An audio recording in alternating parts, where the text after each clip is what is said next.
Hello, my dear students. Today we are going to discuss about the modern approaches of management, which is the systems approach and contingency approach. So let me ask you a simple question. Imagine you are the manager of a football team. Would you use the same strategy whether you are playing against the strongest team in the league or the weakest one? Of course not. Now imagine your college is organizing its annual cultural festival. If the event management team does not coordinate with finance, marketing, security, and volunteers, will the event be successful? Again, probably not. So, these two situations explain today's topic very perfectly. So these are the table of contents which we are covering today in the lecture. The systems approach and the contingency approach both are under the modern approaches of management, and we will also discuss about the differences and similarities between systems approach and contingency approach. So let's begin this lecture. Okay, so what is modern approach? Before moving forward, let's discuss that what earlier management theories says. So earlier management theories tries to find one best way to manage an organization. But businesses today are much more complex. Markets have changed, technology have changed, customer preferences have changed, employees also have different expectations. So modern management says something very important. There is no one perfect management style for every organization or every situation. Managers need to understand how different parts of an organization work together and also adapt to changing internal and external conditions. So let's begin with the systems approach. Students, let's think about your own body. Your heart pumps the blood. Your lungs supply the oxygen. Your brain controls your actions. Each organ has a different job, but no one organ survive without the others. Definitely not. That's exactly how an organization works. Every department has its own responsibility. Marketing attracts the customers, finance manages the money, human resources hires the employees, and production makes the products. Even though their jobs are different, they all depend on one another. If one department fails, the whole organization is affected. That's why the systems approach views an organization as a one complete system where all parts work together to achieve the common goals. So this explanation I've already given you before. So this is the easy explanation of systems approach. You can go through this. Now, students, let's quickly go through its main features. First is an organization is a complete system made up of many parts, which I've already explained before. Second, every department depends on each other. Third, a change in one department affects the other department. For example, if the production department delays manufacturing, the marketing department cannot deliver products on time. Fourth is the organization interact with the outside world, including the customers, suppliers, competitors, and the government. And managers should always focus on the success of the entire organization instead of only one department. Okay, so because of that, good communication and coordination is required to have to maintain this.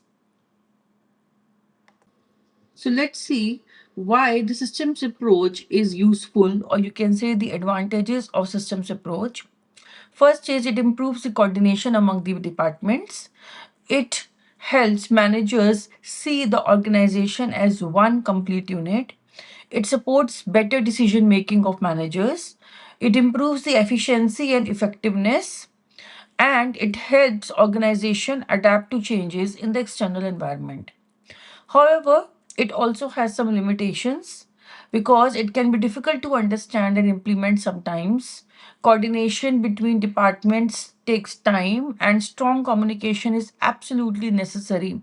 So that's why it may be time consuming to coordinate the all parts of the organization. So let's make this even more simpler. A school is a best example of systems approach. Why? Because teachers, administration department, accounts department, library, and the transport departments all work together to achieve the common goal of providing quality education.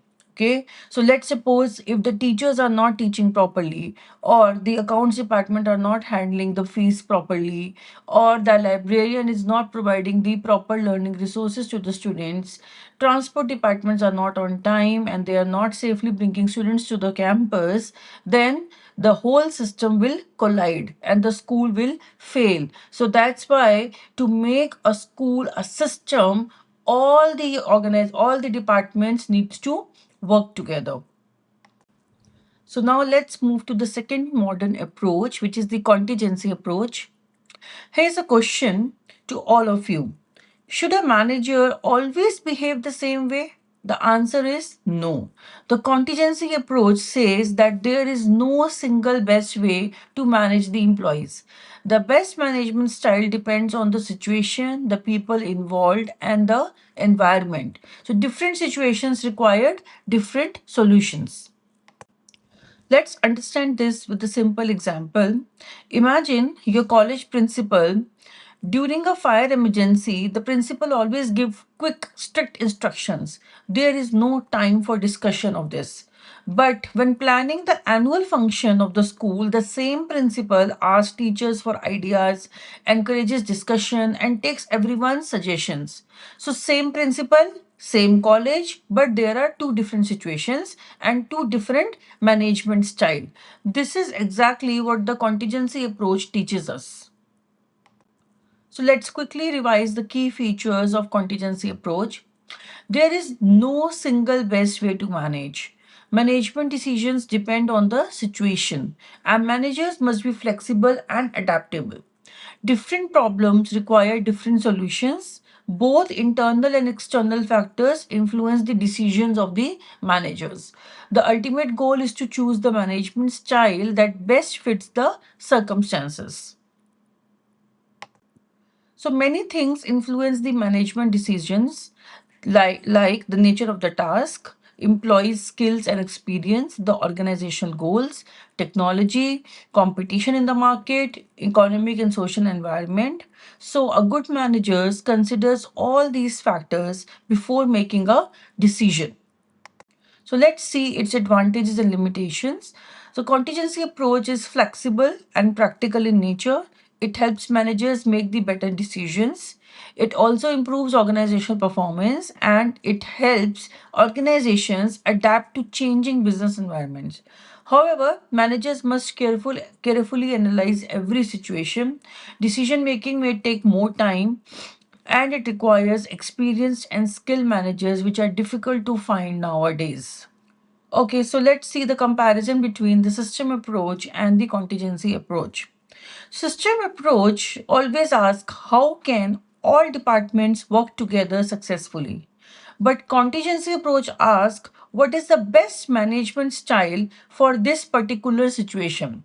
So you can remember it like this, that systems is equals to connection, everything works together, but contingency is equals to situation, management changes according to the circumstances.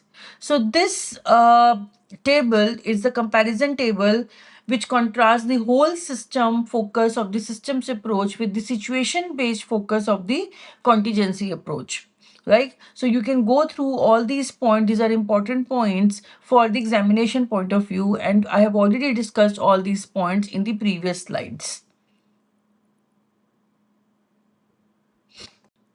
So, students, what we have learned today, the modern approach to management, which tells us that organizations are interconnected systems and managers must adapt their decisions based on changing situations. The system approach teaches us the importance of teamwork, coordination, and viewing the organization as one complete system. But the contingency approach teaches us the flexibility and reminds us that the best management style depends on the circumstances. So, as future managers, entrepreneurs, or business leaders, always remember this, that successful managers don't just follow one rule.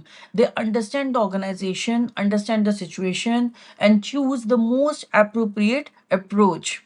Thank you for listening to me, and I will see you in the next lecture.